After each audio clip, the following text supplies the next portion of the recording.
The whole world is governed by laws, the universe, in fact. Laws. We call it the law of electricity. We call it the law of gravity. There's mathematical laws, there's physical laws, speed and velocity laws, agricultural laws. There's all kinds of laws. Now that we find ourselves on the spinning planet, you just have to learn what I call the setup. Learn the setup. Life's setup. Now, we didn't set it up, but we're here, so you got to learn it. And we should learn the setup for two basic reasons. Number one, to keep from getting hurt. That's one of the major reasons for learning, so you won't get hurt. See, economically, socially, personally, you can get hurt just not knowing. Ignorance is not bliss. Ignorance is poverty. Ignorance is tragedy. You got to know, or you're going to get hurt. It's good to know not to walk out the 10th-story window. That's excellent information. Now, what if a guy didn't know and he walks out? Now he's dead at the bottom. Somebody says, well, the poor guy didn't know. You got to know, or you're going to get hurt. Okay. Now, here's a parenthesis. You don't have to like the setup. I don't ask you to like how it is. That's not what's important. But it is important to learn how it is. Okay, so you don't have to like it, but you should learn it. That's what I tell the kids, right? Make sure you get the information. What you think about it, that's up to you. What you're going to do with it, that'll soon be up to you. But make sure you get it. See, there's nothing worse than being stupid. Nothing. I mean, being broke is bad, but being stupid is awful. And what's really bad is being broken stupid, right?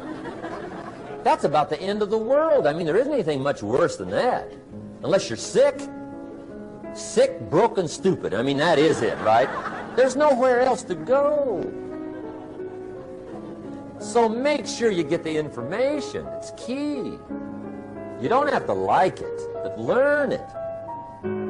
If this big monstrous thing lifts up in the sky, hangs there for a little while, cuts loose, comes crashing down, boom, shakes the ground for 5 miles.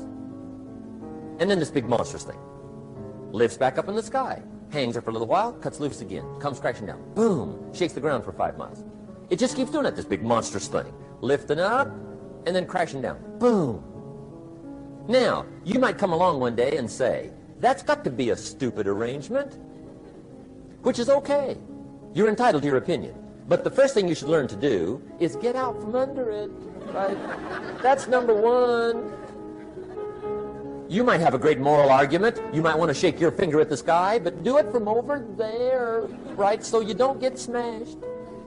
It's called your basic smart. So number one, learn so you won't get hurt. Whether you like it or not, learn. Now here's the second reason for learning, the setup, to benefit. It's called the plus of life. And that's what life is, right? Both minus and plus. The minus is tragedy, heartache, misery, failure, unhappiness.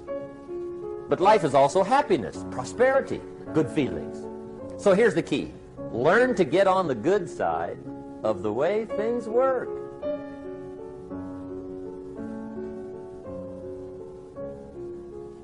Now here's two of the basic laws, and we'll take our break. Shof taught me these. They come from the Bible. Now again, I'm an amateur, okay, when it comes to the Bible. I'm not a pro. So you'll sort of have to take my way of putting it. But here they are. The first one is the law of use. The law of use. And it goes something like this. Whatever you don't use, you lose. Lack of use causes loss.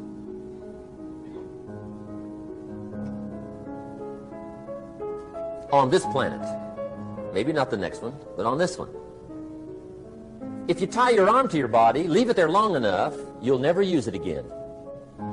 It's over for the arm. Now, it may not be over, but it's over for the arm. The only way to keep the use of this arm is what? Keep using it. If you quit, you lose automatically. They don't bring it up for a vote. You lose automatically when you quit. Now, the same thing that goes for your arm goes for your brain, mentality. The same thing goes for all the human virtues. Ambition, unused, declines. Strong feelings, unused, diminish. It doesn't grow, it diminishes. Faith, unused, decreases. It's a law. Vitality, unused, diminishes. Energy, unused, decreases. The guy says, well, I'm going to save up my energy. You can't do that. That's like trying to save today, put it on the end of the year. See, you can't do that. They'll come take you away. If you don't use today, what? It's lost. The guy says, well, I'll work twice as hard tomorrow to make up for it. See, that's foolish. You could have done that anyway. Today unused is lost. A talent unused is lost. An ability unused is lost. So here's one of the key expressions of the evening. Take a new inventory of yourself. Starting tomorrow, new project. Take a new inventory. And make sure that all of your talent and ability and mentality and ingenuity and vitality and strong feelings, faith, courage, make sure that all you've got's being used. Otherwise, you lose. Now, one of the best illustrations of the law of use is a Bible story called the Parable of the Talents. The talent story. Interesting story if you haven't read it in a while. Just review it. It's a good story. An ancient story. It says there was a master with 3 servants. He got them together one day and he said to the 3, I've got these talents. And in those ancient days, a talent was a measure of gold. And he said to the 3 servants, take these talents and see what you can do with them while I'm gone. He said, I'm taking a journey and I'll be gone for a while. When I come back, we'll get together, go over the book, see how you did. He said, here's 5 of these talents for you. 5. Here's 2 of them for you. 2. And here's 1 for you. 1. The master said, take those talents, see what you can do with them. When I come back, we'll get together, we'll go over it all. The servant said, okay. Master takes off. According to the ancient story, the master comes back from his trip. When he gets back, he gets the 3 servants together, and as he said he would, he asks, how did it go with those talents? You were 5. What happened? That servant said, well, I took the 5 talents you gave me, and I put them to work. A little shaky at first, but he said things finally got rolling. And he said, I poured it on. And he said, my talents grew to 7, 8, 9, 10. He said, I doubled my talents from 5 to 10. Books will show. Master said, one heck of a job. Or something like that. He said, I gave you 2 talents. What happened? That servant said, about the same thing happened to me. I put those 2 talents to work, poured it on. They grew to 3 and then to 4. He said, I doubled my talents from 2 to 4. Books will show. Master said, well done. He said, I gave you 1 talent. What happened? That servant said, well, I took the talents you gave me and I carefully wrapped it and I dug a hole and buried it. And camouflaged it, I suppose, right, so nobody would steal it. And he said, fortunately, nobody got it. And he said, I knew you were going to be here today, so I dug it up. Here it is, safely wrapped. I did not lose it while you were gone. According to the ancient story, the master said, take that talent away from him and give it to the man that's got 10. Now you might say, well, I don't like that arrangement. The poor guy's only got 1 talent. He's already got 10. It ought to be more even. Remember, I didn't ask you to like it. But this one I would ask you to learn, because it simply means whatever you do not employ, you forfeit. It's a law. So learn well the law of use. Now here's the second one, and we're going to take our break. Second law from the Bible. This one we've heard since we were small, I'm sure. It's called the law of sowing and reaping.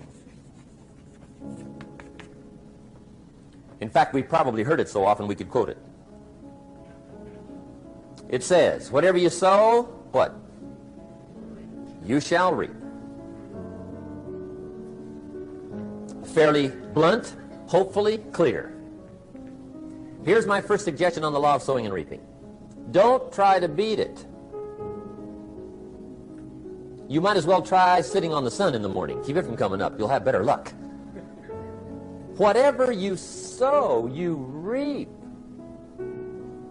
Now, for a fair share of my life, I'm a bit mixed up on how all this applies. Among a lot of things I was mixed up on. I knew I wasn't reaping too good. That I understood. My problem was I was confused about what was causing it. Remember me with the funny list? I thought those are the reasons why it isn't working out well. And then Mr. Schoaf gave me the clue that helped me figure it all out. He said, Mr. Rohn, I have another answer for you. There's another way to quote this law that'll show you where the problem is so you can go to work on it right away. All you need to know is where the problem is, then you can go to work on it. So he quoted me the law another way, and I found out what my problem was. Here's the way you quote the law. Whatever you reap is what you've sown. Now I knew what my problem was. Whatever you reap is what you've sown. If you don't like the crop, who do you look up? Answer, whoever planted it. And where do you find who planted your crop? Answer, in the mirror. What I finally learned to do come fall was to go to the mirror. That's where you go. And if necessary, you say, a few skinny carrots? I got to be unimpressed. Where were you last spring? Asleep? Didn't you read the books? Did you break your hoe? Let me give you 7 key points to the law of sowing and reaping. Let's tick right down through the list of 7, and it'll be break time. 7 points to sowing and reaping. Here's part of the philosophy that really helped me to make some changes in life direction. Number 1, the law of sowing and reaping is negative. That's number 1, which simply means if you sow bad, you reap bad. Now, this is kind of 3rd grade, but it doesn't hurt to go over the basics. If you plant thistle seeds, you don't get pumpkins. Honest, no use looking for pumpkins. John says, how come no pumpkins? Come on, John. The law's negative. That's how come. Now, here's number 2. The law's positive. Which simply means if you sow good, you reap good. If you plant pumpkin seeds, you don't get thistles. Not from pumpkin seeds. Mother Nature won't pull tricks on you over in the corner snickering and push new thistles and you planting pumpkin seeds. She won't do that. You will get pumpkins from pumpkin seeds, and the reason is because the law is positive. Now here's number 3. I got excited when I found out the full dimension of this. See, you do not reap what you sow, but rather you always reap much more than what you sow. So the 3rd key word is more. You don't get back what you put out. You get back much more than what you put out. And it works both positive and negative. On the negative side, it said, if you sow to the wind, you reap the whirlwind. So you've got to get ready for that, or you will be naive.